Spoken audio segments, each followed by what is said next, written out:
July started with a long-awaited but unpunctual meeting.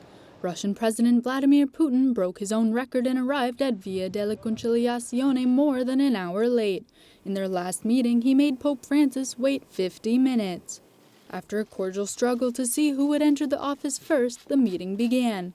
Their third meeting went on for almost an hour. They talked about the situation in Venezuela, Ukraine, and Syria. A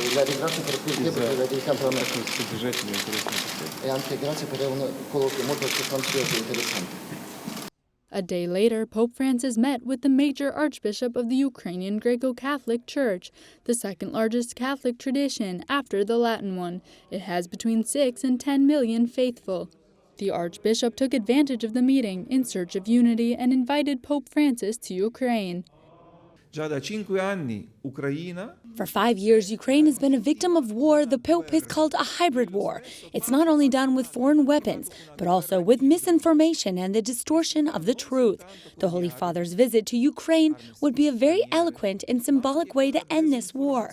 Many believe this, not only Catholics. In July, the Vatican also continued to respond to the crisis caused by the scandals of certain priests. The Holy See renounced the jurisdictional immunity enjoyed by the Apostolic Nuncio in France, Monsignor Luigi Ventura, after accusations of having committed alleged sexual assaults. Internally, other reforms emerged within the Vatican. The Pope appointed new faces for the press room of the Holy See. Matteo Bruni and Christian Morey replaced Alessandro Gisotti, who previously took office after the resignation of the former spokesperson Greg Burke and his number 2, Spanish Paloma Garcia Ovejero. July also celebrated the 25th anniversary of the restoration of one of the most fascinating places in the Vatican, the Sistine Chapel. The restoration of the frescoes began in 1980. It took longer to restore them than to paint them, as Michelangelo took 9 years to paint and the restorers 13.